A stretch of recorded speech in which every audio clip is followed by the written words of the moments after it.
Welcome back. My next guest is Luke Jones, our very own Luke Jones, always doing great things for the community and also for our enjoyment.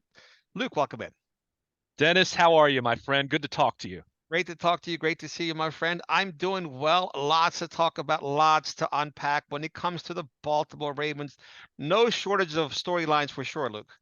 Yeah, no question about it. And I guess we have to begin right at the top. I mean, what matters most at this point in time? And yes, I know people were trying to get excited about Ravens Steelers, the latest renewal of the longtime AFC North rivalry in Pittsburgh. But I think everyone top of mind right now is the health of Lamar Jackson, how long he's going to be out, what that means for the Ravens in the meantime, and what's that going to mean once he gets back. As I wrote at BaltimorePositive.com, this is not like, I don't know, take your pick of a more conventional pocket passer over the years where you slap on a knee brace and you say, okay, well, they're going to, they don't really run a whole lot anyway, and we need to make sure we protect. Maybe we use a little more max protect, whatever. It's not that simple. And we know that. Lamar Jackson's greatest gift amongst his many gifts is his ability to elude virtually anyone on the football field. So, it's a case where I'm not saying he's going to be out incredibly long, but when you're talking about the reports of a PCL sprain, which can be kind of a tricky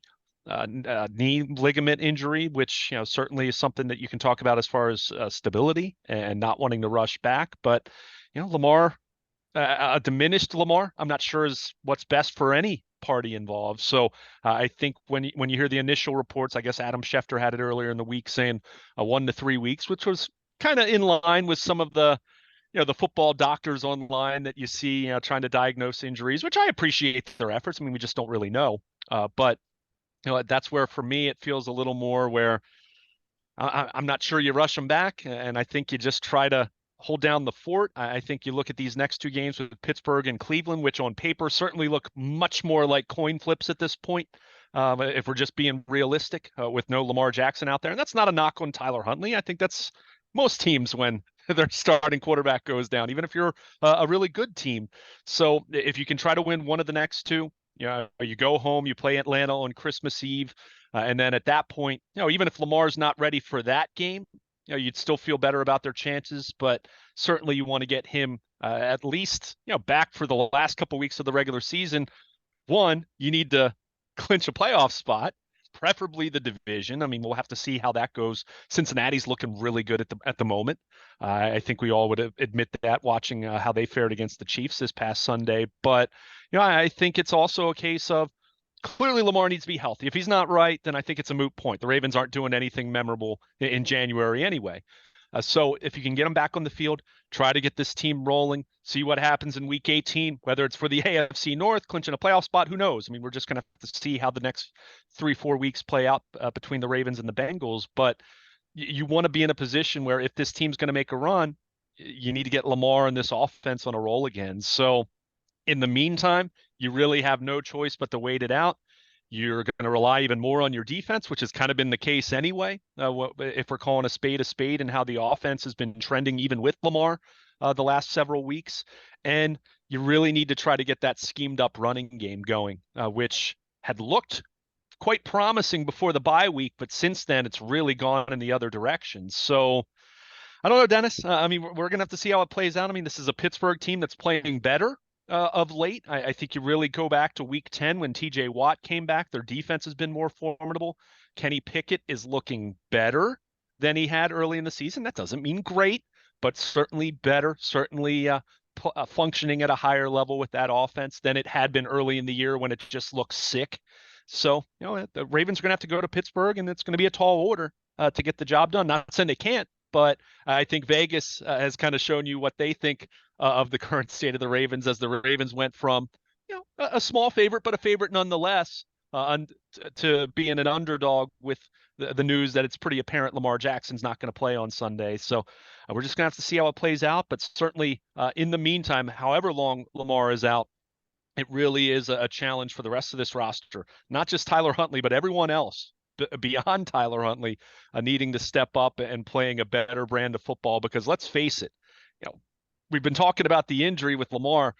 That effort that they put forth against the Denver Broncos on Sunday, just like we were talking about with Carolina a couple weeks ago, those showings aren't beating many teams around the National Football League. So, hey, worked out great. That was the team on your schedule. It works, but certainly a football team that needs to be playing better in all phases than what we've been seeing. It's great to talk about the defense against Denver and Carolina. We saw what happened against Jacksonville. So, really is a case of John Harbaugh this week and this coaching staff and these players amongst themselves really needing to challenge each other to step up, because certainly when you're missing your best player, regardless of how Lamar or the offense have been playing prior to the injury this past Sunday, they need better. They need better across the board if they're going to navigate these next few weeks and keep themselves in a position where you're still kind of looking toward that Week 18 showdown with Cincinnati. Luke, in the National Football League, every game was a big game. Every game was a huge game. This game against the Steelers, to me, is a huge, and I can't even say it enough times, huge game, right? Big difference between being 8-5 and 9-4 at this stage of the season. So they got to go up there. And to me, looking further ahead, even the Atlanta Falcons, when good teams with a winning record are playing teams that are going nowhere, those teams are extremely dangerous. Those teams will go for 2-point conversions. They'll onside kick on you. They'll run flea flickers, fake punts, trick plays, because they have nothing to lose. Case in point was the Jaguars, right? I mean, they got blown out by the Lions last week, but the week before, they're going to go for a 2-point conversion at the end of the game, because if they lose to them, it doesn't matter. It doesn't matter. It's another loss. They're supposed to lose. They're underdogs. Whereas if you're the Ravens, you're supposed to win. So to me, I don't take for granted that, whether we beat or lose to Pittsburgh, we're going to automatically somehow beat the Falcons on Christmas Eve. I don't buy that, which to me, you can't even look that far ahead. This is a critical game for the Baltimore Ravens. It really is. I mean, it's not just the standings, but Dennis, let's face it. Lamar gets hurt 51 weeks after he got hurt last year in Cleveland. Last year in Cleveland, he got hurt on the first play of the second quarter. This time around, he gets hurt on the final play of the first quarter. I mean, it's a little eerie, right? I mean, in terms of the timing. And now, think about it. Even though he didn't get hurt in Pittsburgh last year, that loss, where the Ravens go for 2 at the very end. Remember, Marlon Humphrey gets hurt. They're out of cornerbacks. Ben Roethlisberger in Pittsburgh, kind of went nuts in the fourth quarter of that game. But that was the game that started their 6-game losing streak to close the regular season, where this team went from the number 1 seed at 8-3 to 8-9 and out of the playoffs entirely. So I think I totally agree with what you just said. It's important because it's important in terms of you'd rather be 9-4 than 8-5. It's important because the Cincinnati Bengals are on a roll and they've won 4 in a row and they host Cleveland. And certainly they're going to be looking for some revenge after Cleveland was the last team to beat them back on Halloween, which feels like an eternity ago. It was a little over a month ago. But if you drop this game, and that's not to say you can't go right back to Cleveland and win, and you can't come home and win on Christmas Eve, but I don't care how tough you think your mettle is and how tough your resolve is. You lose that game, Lamar is potentially out at least another game after that. I mean, who knows? I mean, we were talking about the ankle injury on a week-to-week basis last year, and he ended up never playing again in 2021. But you lose that game, and suddenly, if the Bengals win, you're a game back in the division then, and you're looking at another trip to Cleveland. And we know how the Browns view the Ravens-Browns. I don't even want to call it a rivalry, but just whenever they meet, for Cleveland fans, that's their Super Bowl. It's really tough to start taking those thoughts out of your head of, here we go again. Is this going to wind up a lot more like last year than we thought? The good thing is your defense is in a much better position than it was at this point last year. The roster is not ravaged with injuries to the same degree. I mean, yes, you not having Lamar Jackson, there's no underselling that. There's no sugarcoating that.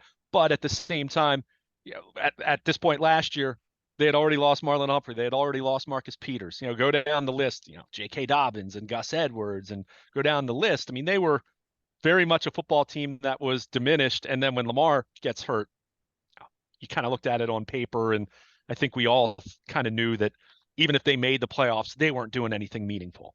So they're in a better position from that front. But if you lose on Sunday, some of those thoughts have to be creeping in your head, and they're going to say no. And I know, talking to guys in the locker room this week, they say last year was last year, and I get that. They're going to say all the right things in that regard. And it's real easy to kind of convince yourself that it's not last year. But or then or the if you're year coming home, or the year before, right? So they've lost four straight. You like they oh said sure, they said they can't hide from that fact. It's a fact. You've lost four games, regardless who your quarterback was to this franchise. yeah, yeah, and I mean, from that standpoint, maybe you say, well, Lamar Jackson hasn't exactly played well against the Steelers. Correct. So maybe if you want to try to put some kind of weird spin on it, you say, hey, maybe Tyler Huntley can change up their luck. Although Tyler Huntley struggled big time in the He finale did. last year He against did. Pittsburgh. He did. So I mean, there's, as I said, before the Lamar injury, we're looking at this game differently in the sense of not that you expect a blowout, because at this point, to your point, that you made a few moments ago, even talking about Atlanta in a couple weeks, I mean, this team's not blowing anyone out. I mean, you have to go back to New Orleans. I mean, that feels like it was a blowout. They won by 14 points. That we're not seeing those blowouts from 2020 and 2019 anymore. I mean, that's ancient, might as well be ancient history at this point. I think people need to let that go. Just in But reality of where this football team is, they're not as, for whatever reason, talk about talent or how they're playing, they're not as dominant as they were a couple years ago. So but with that in mind, but you spoke about that ad nauseum, Luke. Particularly with Hollywood Brown, you had no problem in them trading Hollywood Brown. Your problem was, and it was correct, that it replaced him. And you and I yeah, both said, what happens if Rashad Bateman gets hurt? yeah, Because and it's everybody on social media is asking the question, who on the Ravens offense scares you besides Mark Andrews? And Mark Andrews is not going to stretch the field. He's not going to have an 85-yard touchdown. So we can talk about Deshaun Jackson, but who are there's no AJ Brown on this team. There's no no. Stephon Diggs on this team. So the point is, if you're the Steelers, right, who are you? You're going to take away Andrews, and then what? Yeah, and I think that's probably a reason why we've seen this schemed up running game kind of go the other way after it had really been trending in a good direction prior to the bye. I think opposing defensive coordinators, and let's face it, I mean, we talked about this before the Carolina game. The Panthers' defense is better than its offense, and certainly Denver's defense is dramatically better than its offense. But even Jacksonville, I mean, that was the team that we were talking about it before that game, that their secondary had been, and their pass defense had been very bad, and that was a case where you're thinking, wow, you'd like to think the Ravens can challenge them, and they couldn't until the late shot, to Deshaun Jackson. But it's very clear they're not trusting Deshaun Jackson to play a whole lot of plays at this point. And why would you? He's 36 years old. That his injury history, even at age 26, would suggest that you need to be careful with him. So he's not the answer in that way. And that's where we do look at this thing. And this is where it's a little more sobering. Let's face it, this offense was having issues before Lamar Jackson got hurt. And, we talked about it. I mean, Lamar wasn't playing at his absolute best either. I don't want to make it seem that everything else has been bad and Lamar's been great. I think since the first weeks of the season, him throwing the football has left something to be desired at times. Though at other times, it is the receivers. At other times, it's been the pass protection. Although overall, the offensive line, especially when Ronnie Stanley's been out there, it's been stout. But he's been missing the last couple of weeks. Problem is, all of those issues, if you're trying to talk about the scenario of how the Ravens hold down the fort here, and I'm not even talking winning the next three. Let's say winning two of the next three, and let's say, just for argument's sake, Lamar misses three. Let's just say that everything that Tyler Huntley, that we're talking about with Tyler Huntley, he's dealing with the same issues Lamar Jackson was dealing with this offense. And a big part of that being the lack of pass catching weapons. You mentioned Mark Andrews. Has Mark Andrews looked like the same dominant top two tight end since dealing with the knee and the shoulder that he was dealing with several weeks ago? No. That doesn't mean he's not their best weapon as a pass catcher, but slim pickings beyond that. So yeah, I mean, that's where you look at this thing, and it's where it is a little more sobering in looking at where this football team is right now. And it's why it's abundantly clear they're going to need to win with their defense leading the way. And again, they've got to get their running game going. I mean, another individual, I mentioned Mark Andrews. Gus Edwards hasn't looked like the same guy since coming back from the hamstring, whereas for those first couple games back, it looked pretty good. However, as we've talked about over and over and over again with these guys coming back from major injuries, and specifically talking about an ACL, you go and do some sports medicine type research. It's not uncommon to see, someone who has an ACL to have hamstring and other leg issues related to that, because, it's just your body went through such trauma to that leg, to that area that sometimes you're going to have some of those issues. So I don't want everyone listening right now to think that it's all doom and gloom, but I mean, we also can't sit here and just say everything is totally fine either. So they did win on Sunday. That was the good news. But as I wrote at BaltimorePositive.com, ultimately we're going to have to just see how these next few weeks play out because you beat the Denver Broncos 10-9, but you lose Lamar Jackson in the process. And when is he going to come back? What is he going to look like when he comes back? What is this offense? What is the state of this offense going to be whenever he gets back on the field?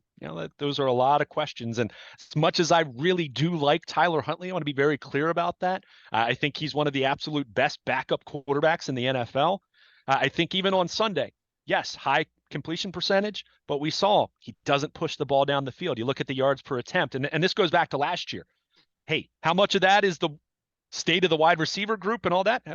I'll buy that. But even last year, when he did have Marquise Brown, he did have Rashad Bateman, he still tends to kind of dink and dunk underneath, which, if you have great yak guys, that could work. But, I'm not sure, who you're pointing to for the Ravens that is really going to fit that need. I mean, again, maybe Deshaun Jackson, Devin Duvernay at times, although I feel like Duvernay's biggest success at this point has been more so when he's carrying the football. So, we're just going to have to see how it plays out. And, you hope, J.K. Dobbins, whether it's this week or next week, he's practicing. You're hoping that knee scope did wonders for his range of motion. But can you expect that? I don't know, right? I mean, we're talking about another knee surgery for someone who had a major injury. So you just kind of look at it across the board and you say, all right, it truly is week to week, as you mentioned a few minutes ago, and I think that was spot on. Forget about Cincinnati, forget about Cleveland, forget about Atlanta. Even I don't think they're looking ahead to the Falcons, really. I think, but your point is, don't assume anything. No, absolutely not. You have to find a way to try to score one more point than the Pittsburgh Steelers on Sunday, and they certainly can do that. But it looks much more like a coin flip kind of scenario than it would have a week ago when we were talking at this time before Lamar Jackson gets hurt. So, ultimately, we're going to see what this team has underneath the hood. We've talked about that a lot this year, talking about some of the late losses and different things that have happened. And, we've talked a lot about injuries the last couple of years.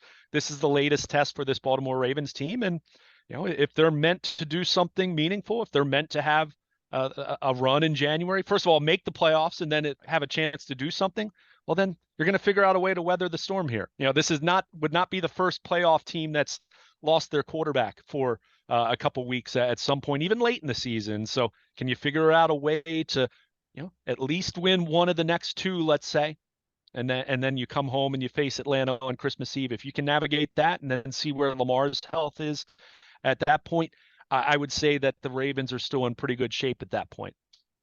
Luke, couple of things here. First and foremost, injuries. You brought up J.K. Dobbins. We've seen that Ronnie Stanley's practicing this week. Any updates on Marcus Williams? I think he will do wonders for that defense and that secondary. They can certainly use his talents back there.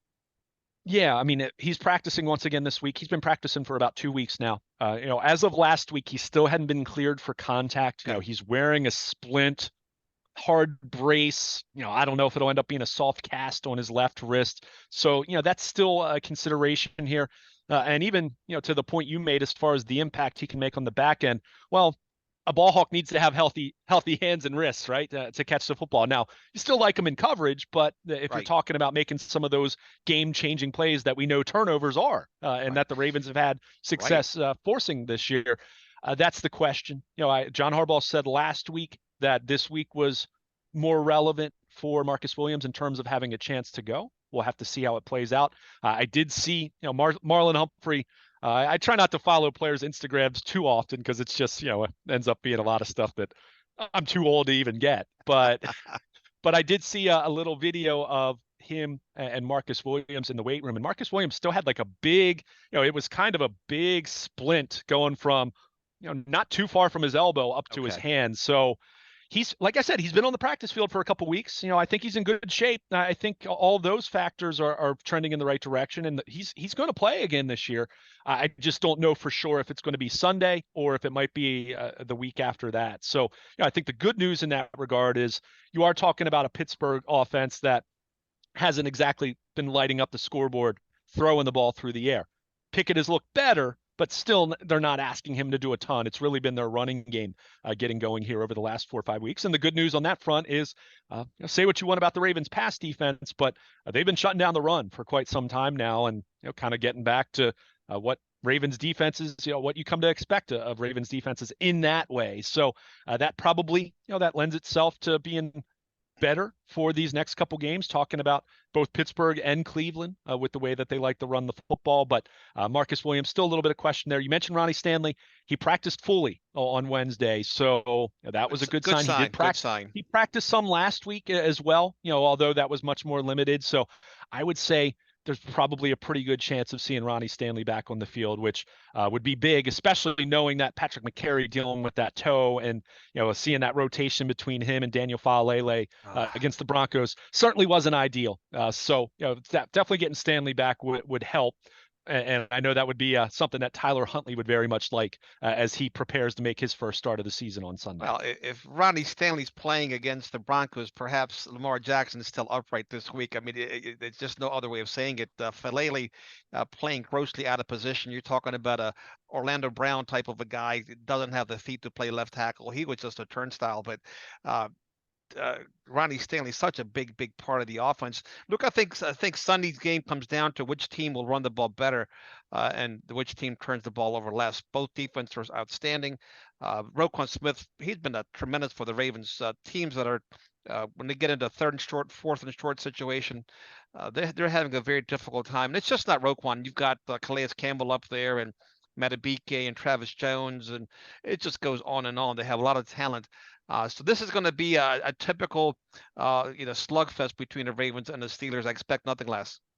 Yeah, no question about it. I mean, it's definitely strange because it doesn't have the star power. I mean, no Ben Roethlisberger, no Lamar Jackson, not even think back to the years of Joe Flacco. And in fact, I looked at this, Dennis, and I'm including this in my 12 Ravens thoughts at BaltimorePositive.com, where you kind of look at where this rivalry is right now at the moment. And I think this was true to a degree, even with Lamar on the field, because until Kenny Pickett proves that he's a legit franchise quarterback for Pittsburgh, I think this rivalry's not going to be in the national spotlight as the way we've been accustomed to seeing it. But there have been a handful of games over the last few years, not few, over the last 20 years, where that we've seen a matchup of lesser quarterbacks. There have been a handful. Go back to 2019, Lamar sat in the final game of the season, and it was RG3 against Duck Hodges, for that Week 17 game that didn't mean anything for the Ravens, that they ended up winning anyway.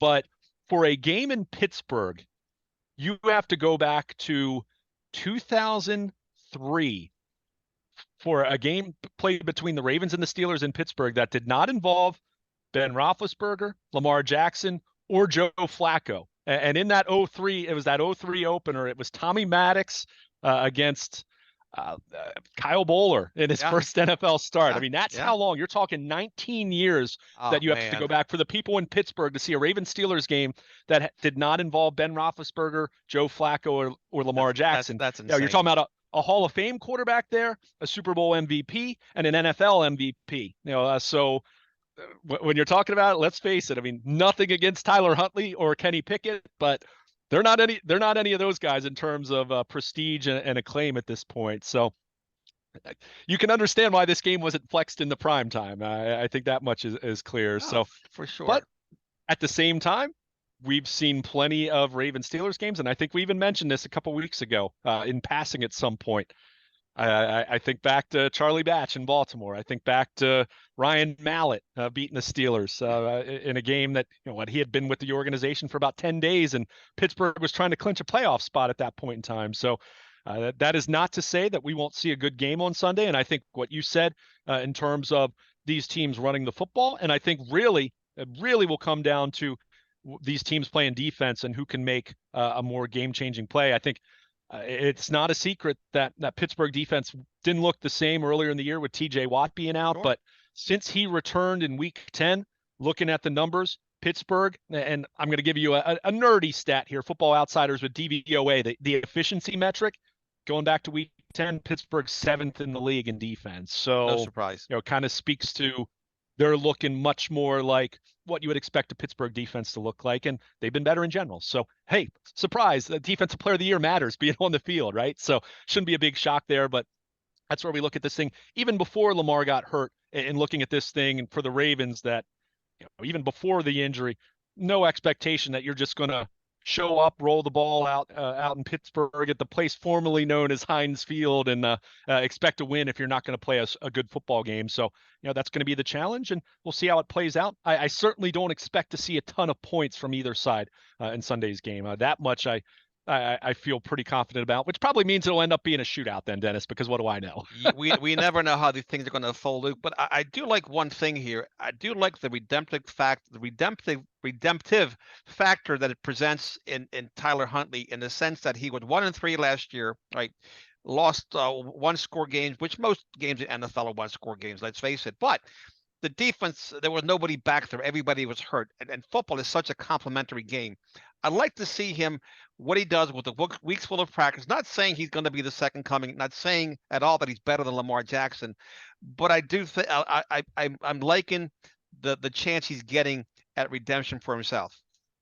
Yeah, no question. I mean, let's face it, even though we're talking about Pittsburgh being better than they've been earlier in the season, I mean, this is not the Steelers of 3, 4, 5, 6 years ago where they were competing, one of those teams competing to be in the AFC Championship. I mean, this is very much a team that is in not a full-blown rebuild because their defense is still very talented, but they're certainly in transition. I mean, my goodness, how could they not be going from Ben Roethlisberger in a Hall of Fame career to Kenny Pickett, who, again, has had some improvement over the last 3-4 weeks, but you still look at his numbers. I mean, 4 touchdowns, 8 interceptions. I mean, he's a rookie, and he Yes, he certainly looked is. like a rookie. Now he's not looking like a rookie as constantly over the last few weeks. And like I said, he's managing the game better, making a few more plays here and there, looking more comfortable, not turning the ball over nearly as much over the last 3-4 games, but he's still a rookie. And this is his first time going up against the Baltimore Ravens defense. So that's where,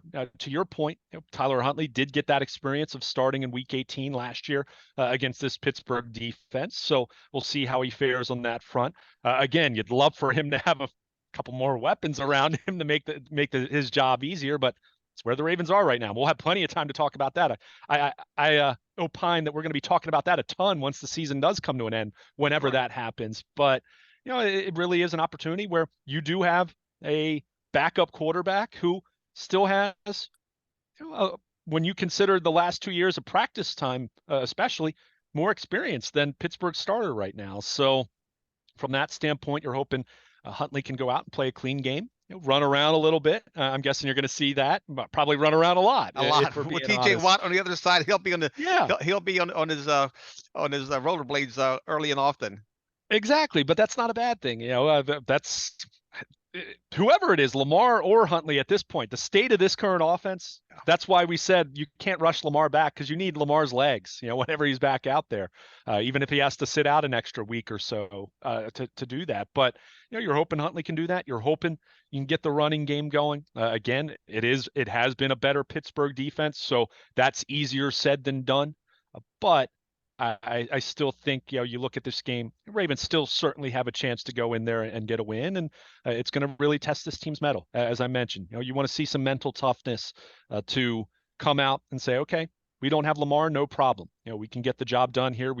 You can see that these guys have a confidence level in Tyler Huntley that you typically wouldn't see in a backup. I think you saw that even in the aftermath of Sunday's win over Denver, how happy they were for him and how he scored the game-winning touchdown. But again, talking about a backup compared to a former NFL MVP, of course there's going to be drop off. And of course, that's why I kind of laugh when I see, some people try to, some of Lamar's bigger critics try to say, well, Tyler Huntley's, just as good, or maybe he's better. And there's just nothing statistically to prove that, other than if you want to cherry pick, like completion percentage on Sunday, never mind the yards per attempt and all that. But people are going to, people are frustrated. I get that. I certainly get that with where this team is and that feeling of deja vu that I wrote about at BaltimorePositive.com after Sunday's game. But we'll see how it plays out. And certainly this is a matchup that you have two teams that want to run the football, two teams that want to play really good defense. So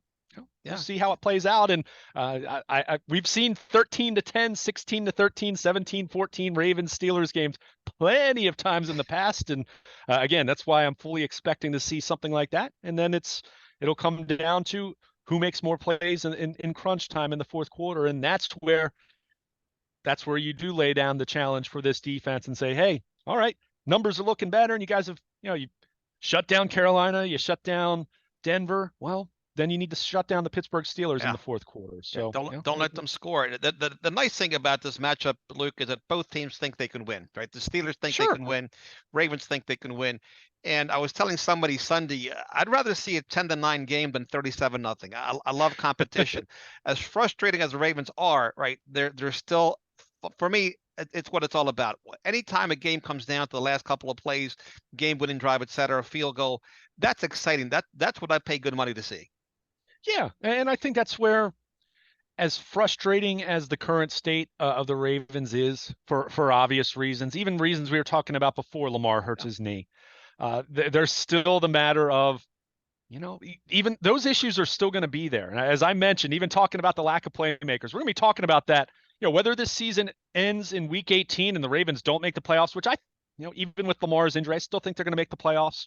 But whenever it ends, whether it's wild card weekend, divisional round, even if this team figures out a way to go to the Super Bowl, which I'm not holding my breath on, but we've seen stranger things happen. We're going to be talking about playmakers and the state of this roster and Lamar's contract and Sure. everything after that. Probably, maybe not as much if they do win the Super Bowl somehow or go to the Super Bowl, but let's just say, for argument's sake, they don't do that. And the range is somewhere between missing the playoffs and getting knocked out in the divisional round, let's say. We'll have all off season to talk about what's going to happen on the coaching front, Greg Roman, other staffers, whatever. What's going to happen with Lamar's contract and franchise tag versus long-term deal? Is there going to be a holdout? Is Lamar going to, I was talking with someone yesterday, someone else in the media. Who knows what's going to happen? At this point, would I be surprised that Lamar Jackson would request a trade even? I don't know. I have no idea. I really have no idea, because we've talked about this all along. But I'm getting off track here, going off on a tangent. Oh, that's a whole different show. I've avoided talking about that because we're up against the clock, and it's a whole right. Exactly. That's another 45 minutes. But to finish off the point you were making, the Ravens they're 8-4. They have 5 games left. They're not 4-8. We know that they're 4-8. Yeah, they're 8-4. They're 5 games left. I have just as many concerns as anyone in the big picture is all those different things. Greg Roman, Lamar, weapons, wide receiver, whatever. But let it play out. See what happens over the next few weeks. See if Tyler Huntley and the rest of the Ravens, that aren't Lamar Jackson, can hold down the fort for however long he's out, a game, 2 games, 3 games, whatever. He comes back. See what he looks like. See if you can get on a roll. See what happens in week 18 against the Bengals. And then we can talk about all those things. And we'll continue to talk about it anyway. I mean, you and I have, but you have to let it play out. There's no light switch here. There's no just easy button you can push that's going to fix all the different things we talked about. That's why I said in the meantime, you need your defense to step up. And I will say, because we've seen it at different points this year, they have to get the schemed up running game going. You cannot expect Tyler Huntley to get the job done if you're going to struggle to average 4 yards a carry. This needs to be a more dynamic running game, as we've seen it look at different times this year, even if it's been fleeting. So if you can get those 2 things over the next couple of weeks, I feel very good about their chances of winning at least one of the next 2. And then I think, at that point, you're starting to talk about, okay, is Lamar ready to come back? And what does that look like? So really just have to see it play out. And it's easy to have a knee-jerk reaction. And I understand the frustration. I do. We've talked about a lot of these issues that we continue to talk about for a long time. But really see how it plays out. Again, even without Lamar Jackson, the Steelers aren't a juggernaut. Cleveland's not a juggernaut. Atlanta's certainly not a juggernaut when you're playing at home against them. So if they go 3-0, awesome. If they go 2-1, I think they're totally fine. Less than that, okay, we might have some problems we're talking about, but it's just where they are right now. And that's where it's just a matter of seeing this thing play out and feel good about the fact that they at least do have a guy who's regarded as one of the better backup quarterbacks in the NFL in Tyler Huntley. Well said, Luke. As always, please tell our listeners where they can find you on social media, WNST Baltimore Positive, as well as your fantastic blog.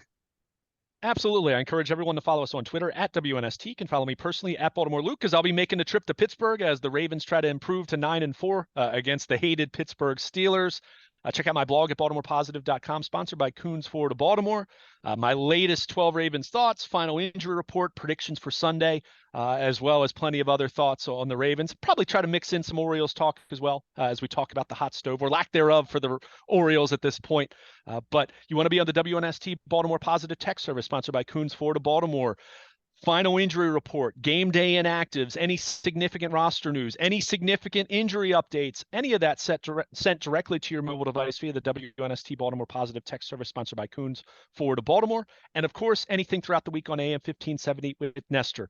Ravens players and coaches sound from Owings Mills. Check out all of that at baltimorepositive.com.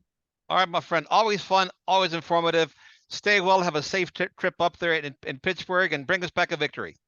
Sounds good, Dennis. We'll reconvene next week, and we'll probably be talking about a lot of the same issues. It'll just be a matter of whether the Ravens are 9-4 or 8-5, and then the panic will be raised a little bit at that point. That's right. But we'll see how it plays out. I expect a close game regardless. Could be 8-4-1. You never know. I guess so. Hey, Washington and the Giants, it happened. You so never know. All right, my friends. I hope not. I hope not either. Stay well. There he goes, Luke Jones here, 1570 AM WNST. We'll take a quick break and come back right after this.